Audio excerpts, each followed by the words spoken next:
dire la ministre du genre, famille et enfants, Mme Micheline Pouba, qui sera avec nous ce soir.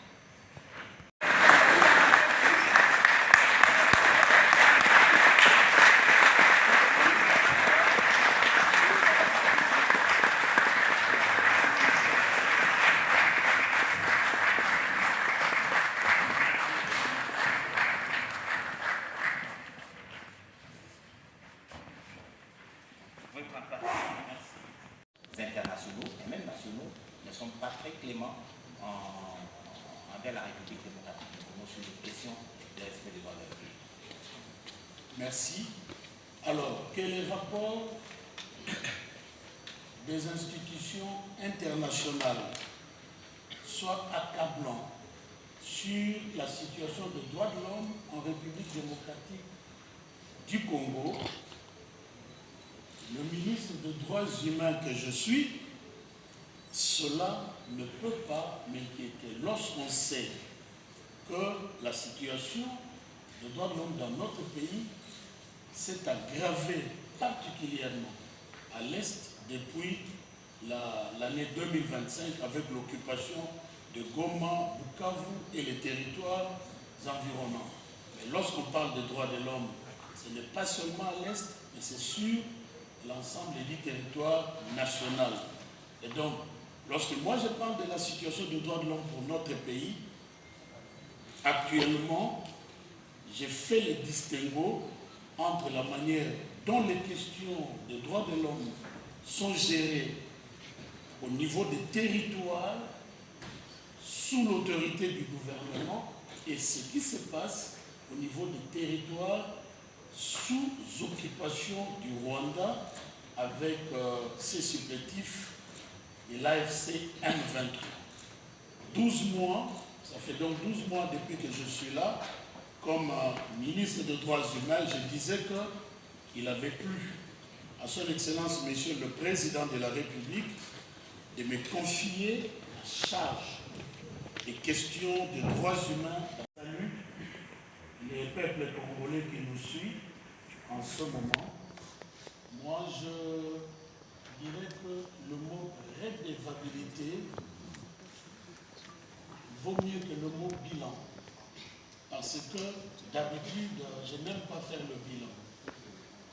Dans un pays où il y a des grands défis comme les nôtres, alors faire le bilan pendant que vous êtes là, c'est comme si vous étiez en train de faire votre propre propagande. Mais parler à ce peuple qui a mandaté un homme, c'est-à-dire son Excellence, Monsieur le Président de la République, Félix Antoine Tshisekedi Tshilombo, qui à son tour nous a invités à travailler sous sa vision, moi particulièrement dans le secteur des droits humains.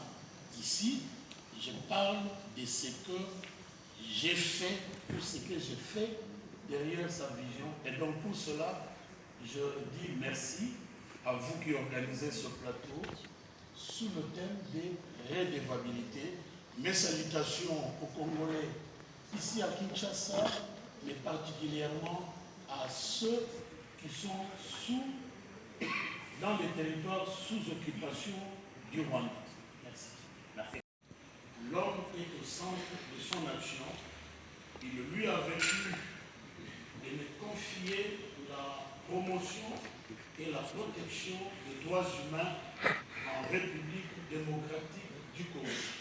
C'est un domaine de combat, que ce soit au niveau interne ou au niveau international. Ce que nous faisons au niveau national, c'est-à-dire à Kinshasa comme en province, c'est de sensibiliser sur le fait que tout le monde, quel que soit son rang, respecte les droits humains. Parce que la Déclaration universelle, en son article 1er, dit que les êtres humains naissent libres et égaux. Mais vous le savez que la nature n'a pas lu la Déclaration universelle des droits de l'homme, comme l'a dit Will Durham, c'est que la nature continue à nous faire naître inégaux. Et le travail que nous faisons, c'est que, quel que soit votre rang, que vous puissiez respecter les droits des autres humains.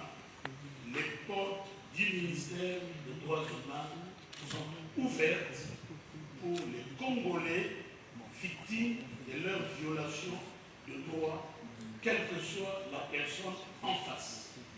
Et les divisions provinciales sont aussi appelées à faire des mêmes. Et le peuple congolais s'adresse à nos services. Que nous tous, Congolais, puissions accompagner l'action du président de la République, ce champion des droits humains pour le peuple congolais dans ce combat qu'il mène pour que la guerre d'agression nous imposée par le Rwanda cesse. Cela permettra que nous ayons accès aux victimes en vue de leur indemnisation.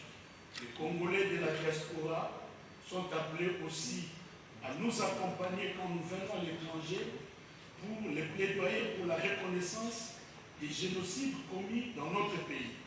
Cela a été reconnu, certes au niveau africain, mais il reste encore des grands enjeux au niveau international. Samuel Mbemba. Honorable Mbemba Samuel Tandakabouya. Ouais, moi, le premier de la classe.